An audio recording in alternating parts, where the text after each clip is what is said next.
O ministro Padilha se arvorou a vir aqui hoje por uma razão muito simples. Ele se sentiu alforriado ontem pela decisão do Supremo. Ele estava eufórico.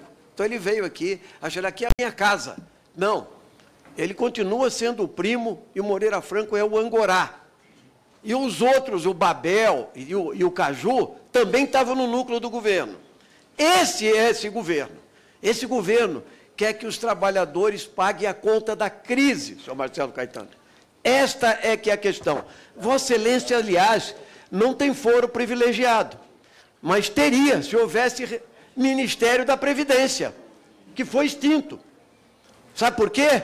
Porque foi para a Fazenda, foi para um banqueiro gerir, o senhor Meirelles, foi para ele gerir, e para fazer a reforma da Previdência que interessa ao mercado, que foi o que disse aqui o ministro Padilha, baseado no boletim Focus, ou seja, o mercado ficou feliz e o povo ficou infeliz. Então, Vossa Excelência mesmo com a sua agenda, eu tenho ela aqui, entende? Percorreu e ouviu muito o mercado. Vossa Excelência talvez devesse se dirigir, primeiramente, ao trabalhador rural, às mulheres, às professoras, aos policiais, aos trabalhadores. 80%, Pestana, dos aposentados ganham um salário mínimo. Um salário mínimo. E vocês estão querendo tirar até o benefício de prestação continuada, passar para 70 anos. Trabalhador rural trabalhar 65 anos é não conhecer o Brasil, é não entender o que é trabalhar na roça, chegar até os 65 anos. Mas ninguém ataca. As Forças Armadas foram retiradas. Por quê? Medo, pânico desse governo covarde.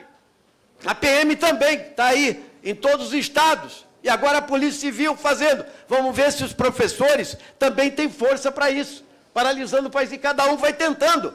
Mas e os trabalhadores no geral? Como que fica?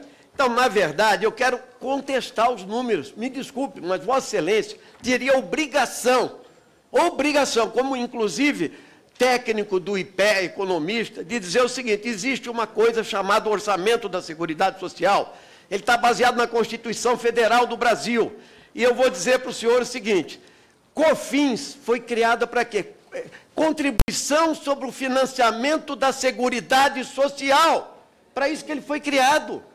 São 202 bilhões de reais só em 2015. A CSLL, 61 bilhões. O PIS-PASEP, 53 bilhões. E eu não estou me referindo, Lelo, aos 63 em 2015 que foram capturados pela DRU.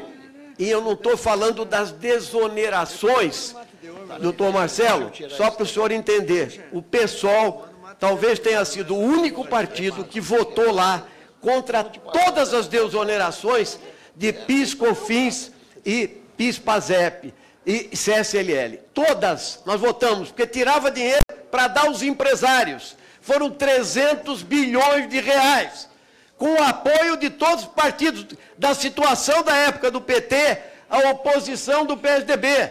Votaram todo a favor dos empresários, porque ia gerar emprego e renda. Agora a conta está com a Previdência, está com os pobres da Previdência Social.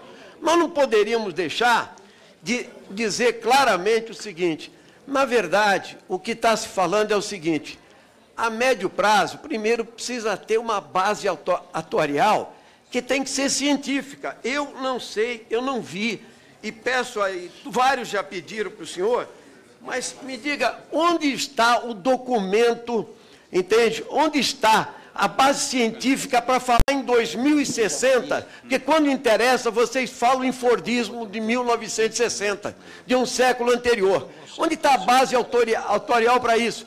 Falar em envelhecimento parece que é uma coisa péssima. Envelhecimento só é péssimo quando não há saúde. Mas nós devemos comemorar o envelhecimento da população em bom estado, entende? E discutir a fecundidade de outra forma, de uma forma avançada. Se a opção e a escolha da mulher, entende? É outra coisa, entende? Não é obrigação para a Previdência não falir e assim por diante. Então, na verdade, a Previdência hoje é superavitária. E por que não arrumar outras fontes de financiamento? Por exemplo, a Noruega pegou da Statoil, entende? Porque taxação de riqueza e renda ninguém fala aqui no Brasil. Por quê? Por que não se faz auditoria da dívida ativa? Por que não se cobra a dívida ativa da União, que está em 1 trilhão e 800 bilhões? Tudo isso não se fala, porque, na verdade, nós vamos pedir para que os pobres paguem a conta da crise. É isso que está acontecendo. Só para concluir, presidente. Então, nós, na verdade, teremos muitos debates aqui, presidente. E eu acho o seguinte, seria bom se os meios de comunicação pudessem não fazer a propaganda dos articulistas ligados ao mercado, porque aí, quem está falando lá são especialistas mercadistas. Eles falam todo dia nos grandes meios de comunicação. Agora, aqueles que nós vamos trazer aqui, eu espero que a comissão faça isso, vocês vão ver que tem um ponto de vista muito diferente e super fundamentado, como ficou patente aqui hoje. Até agora eu só vi o deputado Pestana defender a reforma. Só ele. Eles são maioria, que não é 88% que o Padilha falou, que é a base do governo aqui? Então, cadê? Muito obrigado.